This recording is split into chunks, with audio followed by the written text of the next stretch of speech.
Bonjour à tous et bienvenue dans cette vidéo d'enrichissement 3ds Max. Alors aujourd'hui, on ne verra pas de nouvelles matières vraiment. On va apprendre quelques hacks de 3ds Max, des trucs le fun que j'ai dit dans le passé mais qui n'étaient peut-être pas des moments optimaux puis que vous avez peut-être manqué. Et je vais aussi parler de diverses méthodes de sélection d'objets. Et finalement, on va parler des shortcuts, comment créer nos propres shortcuts et quels sont les shortcuts que moi j'utilise et comment faire pour créer vos propres shortcuts. Alors, super. Commençons par les hacks. Premièrement, dans Customize, préférence, ici, par défaut, le nombre de undo, c'est 20. Moi, je vous recommande d'aller changer ça pour 200 à chaque fois que vous ouvrez 3ds Max. Ça va vous sauver des cheveux. Ensuite, un outil que j'aime beaucoup, c'est le Snap Toggle. Et par défaut, le Snap Toggle, je vais le remettre comme qui est comme par défaut. Voilà. Donc, par défaut, le Snap Toggle, si je m'en vais en Edit Poly, il ne fonctionne pas vraiment comme on voudrait qu'il fonctionne. Parce que si, exemple, je veux que ce point-là ici, ce vertex-là ici, soit par-dessus ce point-là, et que je me dis, ah ben, je vais prendre mon Snap Toggle pour ça, ben, ça ne fonctionnera pas parce qu'il va snapper au point ici, à la grille. Alors, ce que je dois faire, c'est que je dois cliquer droit dessus, puis je dois aller dans Vertex. Et je vais enlever Grid Point, parce que si je veux qu'il snap au Vertex. Mais encore là, si je fais ça, il va snapper au Vertex, mais il n'y aura pas la bonne dimension, la bonne emplacement. Alors, ce que je dois faire, c'est que je dois aller dans Options, puis Snap to Axis Constraint. Parce qu'avant, on le snappait en X, en Y et en Z. Puis nous, on voulait juste le snapper en X et en Y. Fait que je vais cliquer sur XY comme ça. Puis je vais aller au-dessus. Et voilà, il va être snappé par-dessus.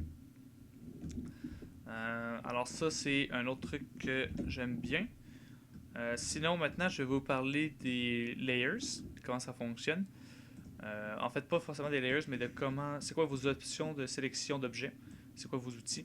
Alors, je vais créer quelques sphères. Donc, on va y aller quelque chose comme ça. Et on va dire que cette sphère-là ici est spéciale, puis que c'est une bolt si jamais vous aviez affaire à un vaisseau ou un robot, ou que c'est un livre que vous voudriez mettre à terre ou dans une bibliothèque. Bref, que c'est quelque chose qui est répliqué un peu partout dans votre scène. Puis là, je vais créer une coupe d'instances, je vais créer une coupe de copies. Et là, on se rend compte à un moment donné que, ah zut, il faudrait qu'ils soient tous en instance parce qu'ils ne l'étaient pas, ou il faudrait qu'ils soient tous dans la même layer, ou il faudrait qu'ils soient tous plus gros. Bref, il y a une opération que je devrais faire sur tous ces objets-là, puis là, ils sont répartis un peu partout dans ma scène et je sais pas où. Bien, ce qui est le fun, c'est que 3ds Max, par défaut, nous crée une couleur pour chacun de nos objets. Et on peut retrouver tous les objets qui ont la même couleur. Donc, si je m'en vais dans Modify, puis que je clique sur ce bouton ici, je vais ensuite cliquer sur Select by Color, Select, puis là, voilà, vous pouvez sélectionner tous les objets qui sont là. C'est quelque chose qui a été plus utile que je vous informe lorsque vous créez votre forteresse excentrique, mais bon, je n'y ai pas pensé. Alors, je le dis maintenant. Une autre option qu'on a au niveau des sélections, c'est qu'on peut faire la même chose que je viens de faire mais avec les materials. Alors, je vais ouvrir mon Material Editor. Et comme vous voyez, on a 3 materials qui sont déjà préfaits. Oups, pardon. Puis là, je vais prendre tout ça ici, puis je vais mettre vert. Comme ça, Assign to Selection. Ceux-là ici, je vais les mettre rose. Puis ceux-là ici, je vais les mettre bleu. Quelque chose comme ça.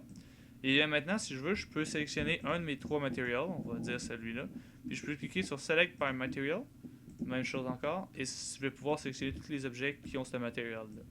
À noter que même si tous ces objets-là ont la même couleur parce qu'ils ont le même matériel, le matériel n'est pas la couleur de l'objet. Comme si je clique sur plusieurs objets qui ont le même matériel, on peut voir que leur couleur 3ds Max change quand même.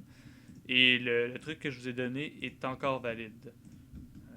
Bon, j'ai pas cliqué sur la bonne, je pense que c'est celle-là ici. On va comme ça, comme ça. Oups. Ça ici, et voilà. Donc ça fonctionne encore. Un autre outil à votre disposition, c'est les layers. Par défaut, votre écran devrait ressembler à quelque chose comme ça ici, puis ça, c'est pas là. Comme ça. Donc ça devrait ressembler à ce que vous avez. Moi, ici, je trouve que ça prend trop de place, ça me coupe mon viewport. Puis moi, j'aime avoir le viewport le plus ouvert possible. Alors, ce que je fais normalement, c'est soit je le tasse comme ça, puis je le détruis. Et moi, ce que je fais, c'est que je clique droit ici, puis je clique sur Layers. Comme ça me donne une petite fenêtre qui va là.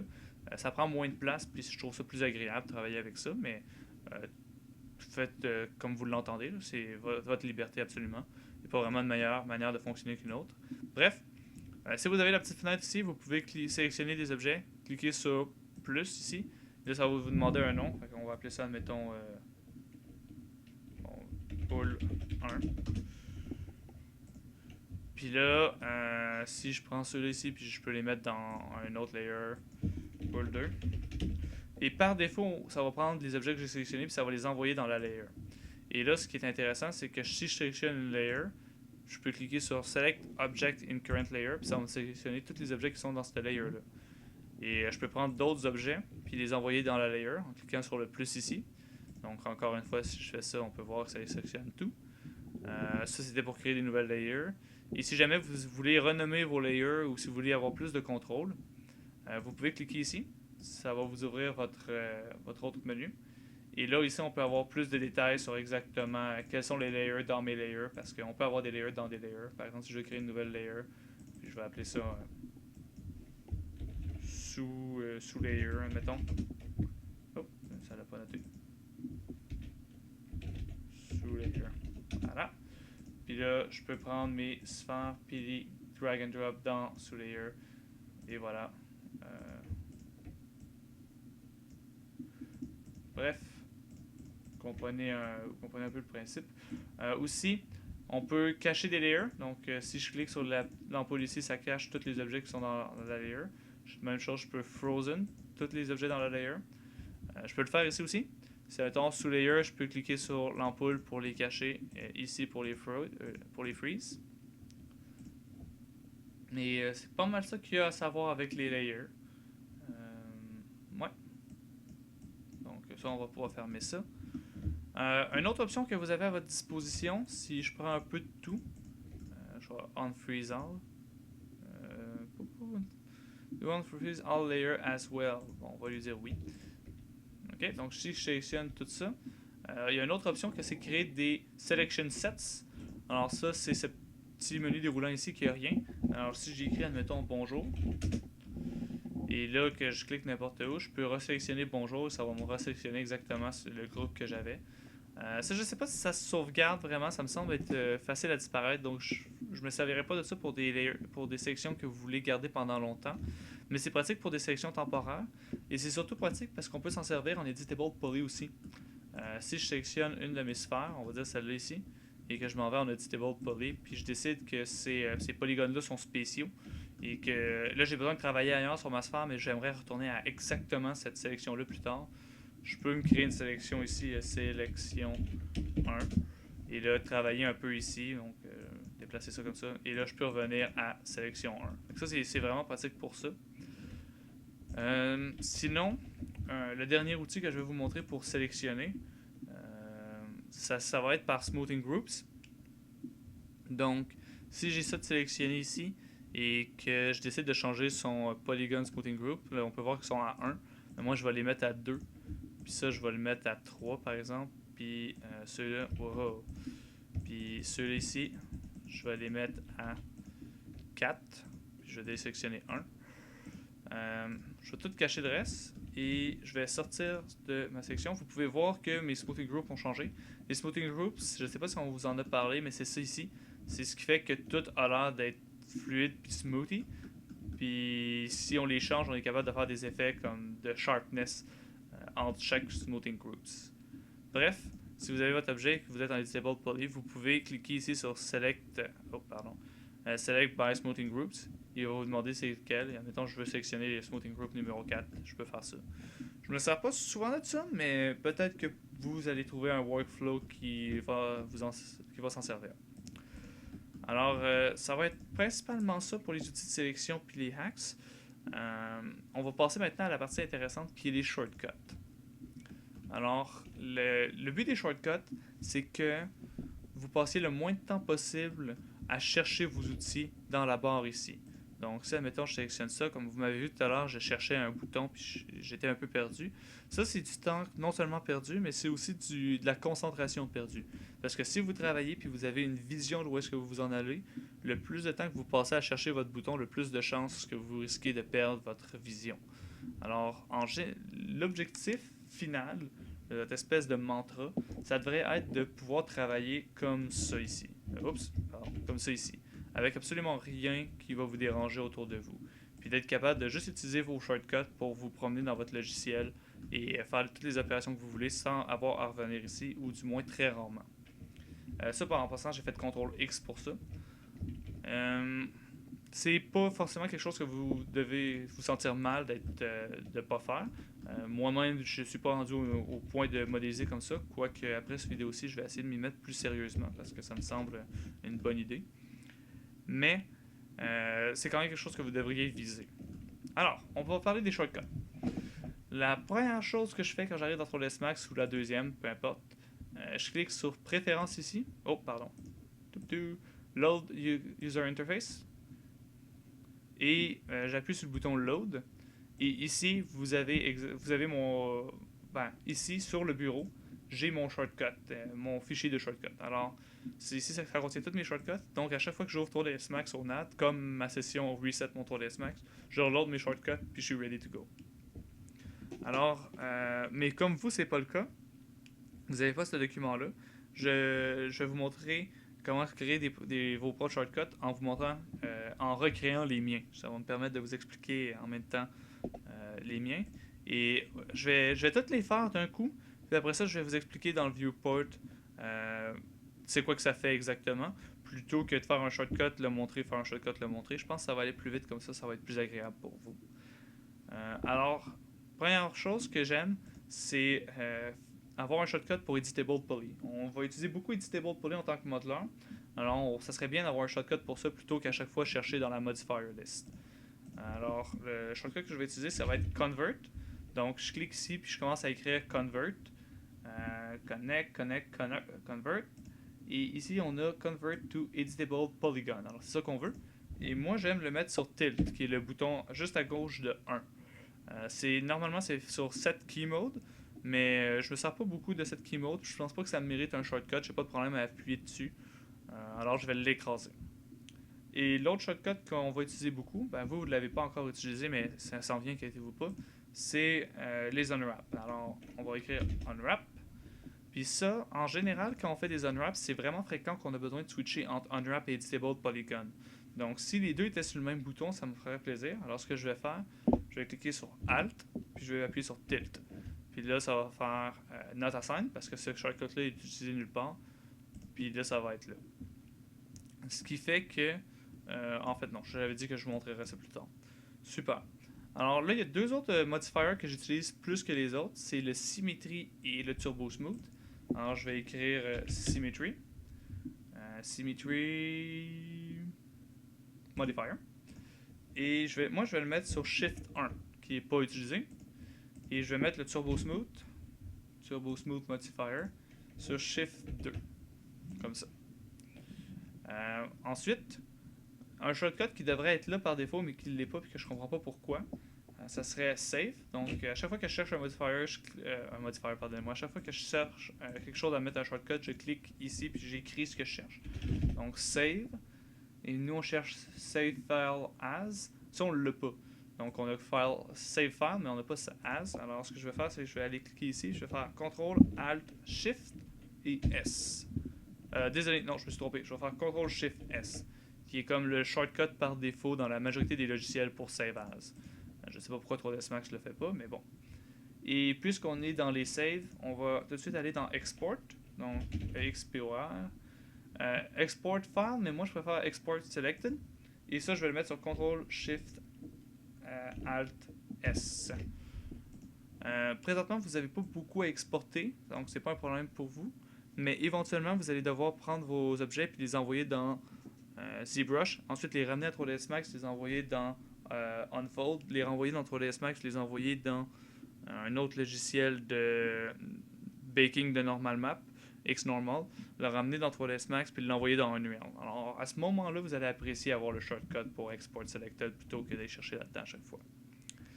Bref, ça c'est tous les shortcuts par défaut, c'est tous les shortcuts qui ne sont pas Editable Poly que je voulais vous montrer.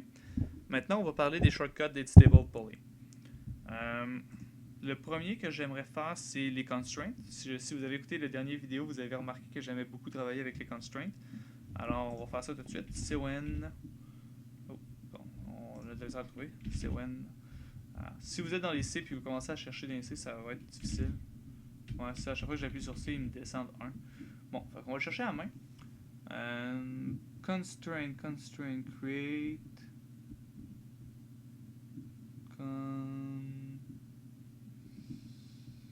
Constraint, ok. Constraint, moi j'utilise particulièrement Edge, None, puis Face. Alors, je vais aller faire ça. Dans Constraint None, je vais faire Alt 1. C'est Parameter Editor que je me suis jamais servi, donc j'ai pas de problème à l'éliminer.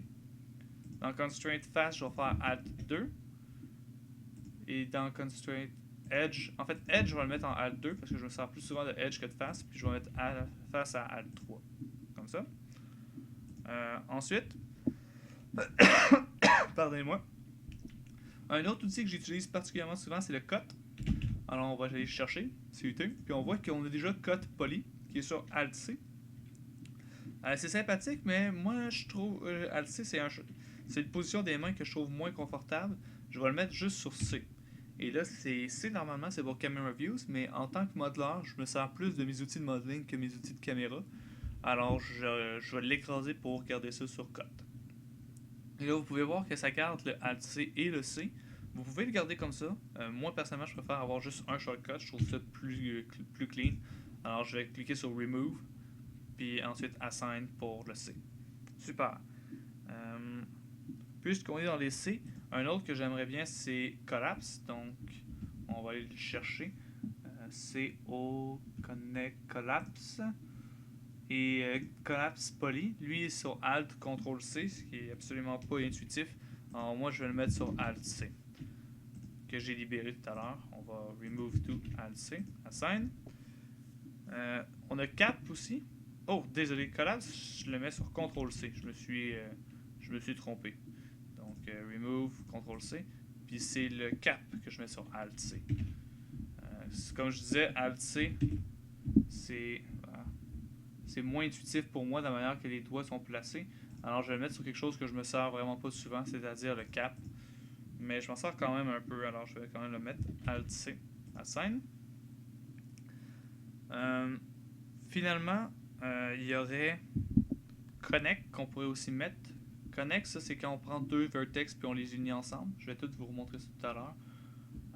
Connect.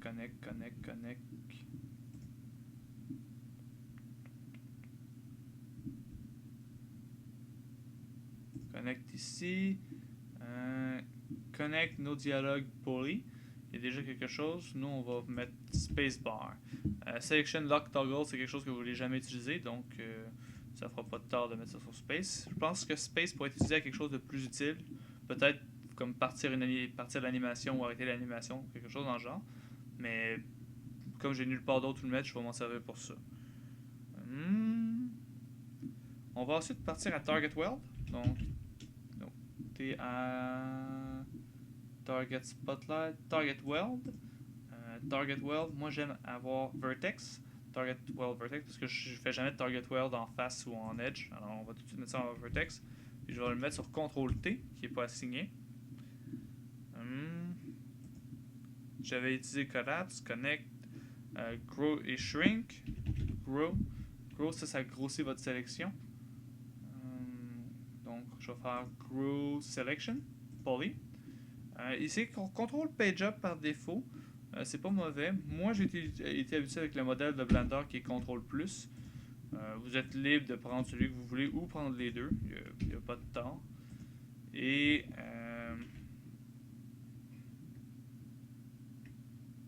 Shrink, ouais. S-H-R Shrink Loop, Shrink Selection, Shrink Selection Poly. Et ici, on va le mettre à CTRL-. Comme ça. Super. Il me reste Edge Bridge à faire. Donc, Edge Bridge. Là, vous voyez qu'il y en a deux. On va prendre celui d'en dessous. Je vais vous expliquer pourquoi un peu plus tard. Edge Bridge. Oh, pardon. Ça, je vais mettre ça sur B. C'est Bottom View par défaut, mais nous, on va prendre B. Et finalement, le dernier, en fait, non, c'est pareil, il y a Extrude aussi que je me sers souvent. Donc, Extrude. Extrude, on va prendre celui d'au-dessus. Dans le fond, la raison qu'il y en a deux, c'est que celui-là, c'est Extrude avec la boîte d'outils.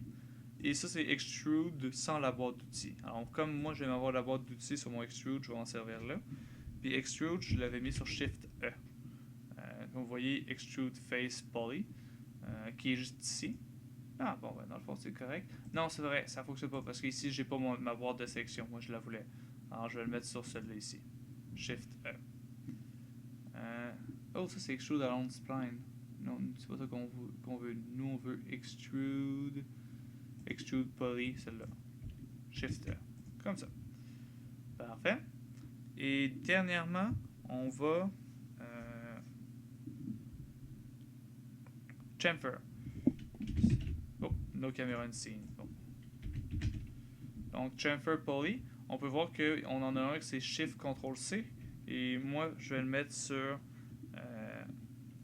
Shift C en fait. Shift C.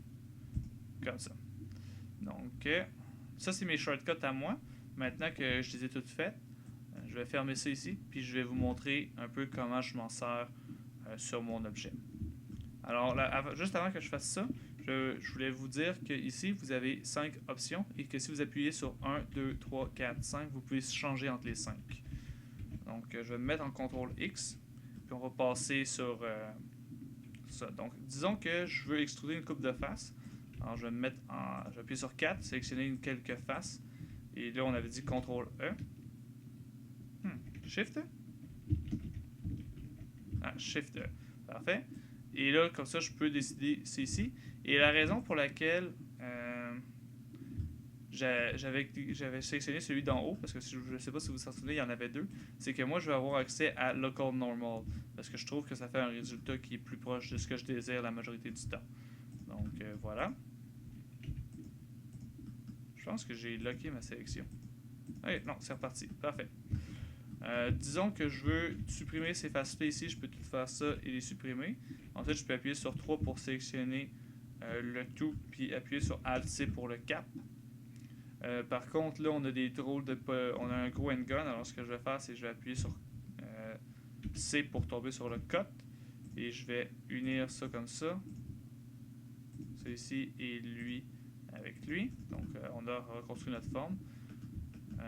Là, clic droit, je vais retourner en 2 pour sélectionner mes edges parce que je vais vouloir faire un chamfer. Et c'est là que je vais vous montrer la différence entre les deux chamfers. Je ne sais pas si vous vous en souvenez, il y en avait deux options dans le chamfer, puis il n'y avait pas de description. Bien, la première, c'était CTRL-SHIFT-C. Ça, ce que ça fait, c'est que ça m'emmène en mode chamfer. Donc là, je peux cliquer sur les edges qui sont sélectionnés pour faire un chamfer. Mais j'ai pas le contrôle sur la quantité d'edge que je veux. Tandis que si je fais Shift-C, là, j'ai mes options ici. Puis je peux décider de rajouter du détail comme ça. À noter que si vous refaites CTRL-SHIFT-C après, ça va vous faire le chamfer. Oh, pardon. Ça va vous faire le chamfer qui respecte les derniers settings que vous lui avez donnés. Donc, voilà. C'est ça que ça fait. Edge Bridge. Donc, si jamais je supprime cette face-là ici, je peux sélectionner ces deux faces-là ici et ces deux faces-là ici, appuyer sur B et combiner. Ça, c'est le Edge Bridge. Extrude, on l'a fait. Grow Shrink, si je retourne en face, je peux appuyer sur CTRL+. Ah, j'avais mal fait mon shortcut, puis si je fais CTRL-, bon, CTRL- fonctionne. Donc, j'avais juste mal fait mon shortcut de CTRL+. Je le ferai plus tard. Aussi, Connect Space. Donc, ça, c'est 1 pour tomber en vertex. Si je sélectionne plusieurs vertex, j'appuie sur barre espace, c'est ça que ça fait. Donc, voilà. Et Collapse, si jamais on prend tout ça et on décide qu'on voulait en faire rien qu'un, je peux appuyer sur CTRL-C. Si je décide que je veux me promener juste sur mes lignes, je peux faire Shift 2. Ah non, Shift 2 c'était mettre à Turbo Smooth. Donc CTRL-Z, Alt-2. Puis là, je me promène uniquement sur mes edges. CTRL-Z, Alt-1 pour annuler ça. Si je décide que mon objet, j'ai envie de l'avoir en symétrie, je peux tout simplement faire ça comme ça ici, supprimer tous ces points-là. puis appuyer sur CTRL 2, je pense qu'on l'avait dit, Shift 2, Shift 2, Shift 1, et voilà. Là, il faudrait que je change l'orientation de mon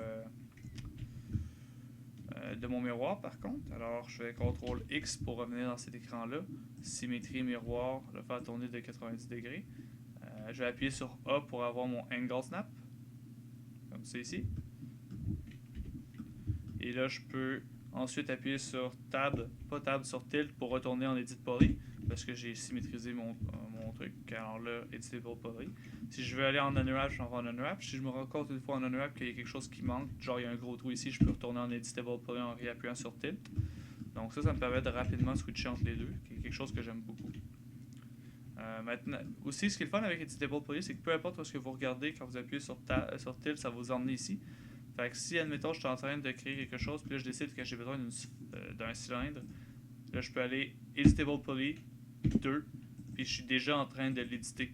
Tandis que normalement, ce que j'aurais dû faire, c'est que j'aurais été ici, puis là, Cylinder, Modify, clic droit, Editable Poly, pèse sur le bouton là, puis on est parti. Alors, c'est beaucoup plus rapide de juste Tab 2, puis voilà, on est rendu dans le mode. Ouais, je pense que ça fait le tour de... Ah non, il manquait de Target Weld. Donc, aussi, ce qui est intéressant... en fait, non. J'allais dire que quand on appuie ça, ça va nous permettre de rentrer dedans, mais c'est juste moi qui se mélangeait. Écoutez-moi pas. Bref, Target Weld, CTRL T. Comme ça ici. Et ça fait le tour de tous les shortcuts que je vous ai montrés ici. Peut-être un ou deux life hacks de plus. Alt A vous permet de snapper sur des objets, si jamais vous ne le saviez pas. CTRL X, Alt X rend vos objets semi-transparents. Si jamais vous voulez travailler comme ça un peu, c'est rapide, c'est efficace.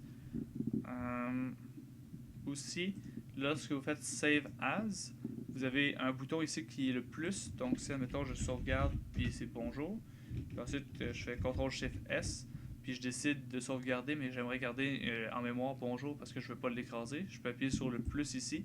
Donc ça fait une save incrémentale. Comme vous pouvez voir maintenant, je suis à bonjour 01, bonjour 02, bonjour 03, etc.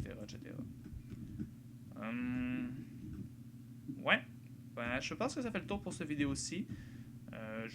Ça va être mes shortcuts. En fait, je vais mettre mes shortcuts dans le partage. Ça va s'appeler un dossier Shortcut Guillaume.